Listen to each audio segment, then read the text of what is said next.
Israeli सेना Lebanon के भीतर जितना ज्यादा आक्रामक तरीके से घुसने की कोशिश कर रही है, हिजबुल्लाह उतना ही खूंखार तरीके से इजराइल के भीतर बड़े बड़े हमले कर रहा है।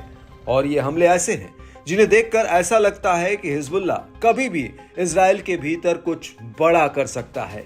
और अब हिजबुल्लाह ने इजराइल के उस ठिकाने पर हमला किया है जिसे देखकर ऐसा लगता है कि मानो हिजबुल्लाह ने इजराइल की दुखती नब्ज पर हाथ रख दिया हो।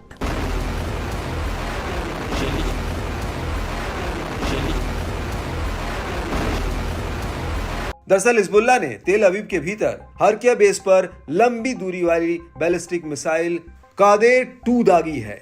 हिजबुल्लाह का दावा है कि यह सैन्य अड्डा इजरायली सेना के रक्षा मंत्रालय का हेडक्वार्टर है और इस बेस में इजरायली सेना के general staff, war management room और एयरफोर्स सैन्य नियंत्रण एवं पर्यवेक्षण प्राधिकरण का मुख्यालय है।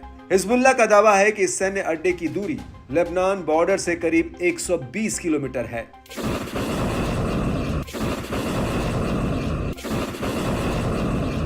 हिजबुल्लाह के मुताबिक उसका यह हमला टारगेट पर एकदम सटीक रहा है। आपको बता दें कि इससे पहले हिजबुल्लाह के लड़ाकों ने इस सैन्य अड्डे पर ड्रोन्स का एक जत्था भी फायर किया था और इसके बाद हिजबुल्लाह ने इसी बेस पर कादर-2 मिसाइल फायर की है। हिजबुल्लाह का यह भी दावा है कि उसने इसी दौरान आईडीएफ के एमोस बेस पर हमला किया, जो उत्तरी इजराइल में सैन्य सामान की सप्लाई का गढ़ माना जाता है। हालांकि इजरायली सेना ने रक्षा मंत्रालय पर हिजबुल्लाह के हमले को लेकर कोई प्रतिक्रिया नहीं दी, लेकिन उसने ये जरूर कहा कि लेबनान की तरफ से दागे गए करीब 40 रॉकेटों को इंटरसेप्ट किया गया है।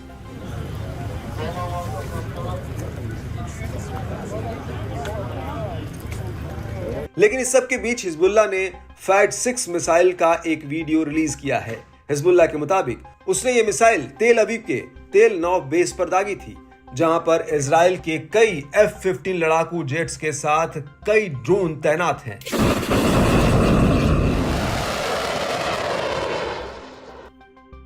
हिजबुल्लाह का कहना है कि फैट-6 मिसाइल जमीन से जमीन पर वार करती है और ये मिसाइल 302 mm डायमीटर की है।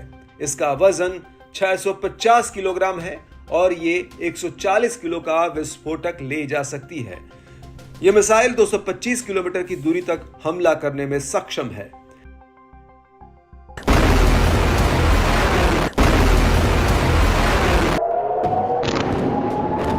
इस सब के बीच आपको यह भी बता दें कि हिजबुल्लाह का दावा है कि उसने इस हमले के अलावा तेल अवीव के बाहरी हिस्से के रमत हैशरू शहर पर भी हमला किया है। हिजबुल्लाह का कहना है कि उसने यहां पर IWI military weapons industries company को निशाना बनाया। हिजबुल्लाह के मुताबिक उसने इस कंपनी पर मिसाइलों का एक जत्था फायर किया, जो लेबनान बॉर्डर से महज 110 किलोमीटर की दूरी पर है।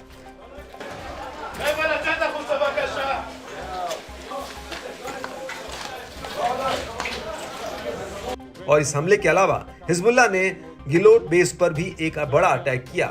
गिलोट बेस को इजरायली सेना की इंटेलिजेंस यूनिट 8200 का हेडक्वार्टर माना जाता है और इस हमले के बाद हिजबुल्लाह ने अलग से अफूला शहर में एमोस बेस पर ड्रोन्स का एक जत्था फायर किया।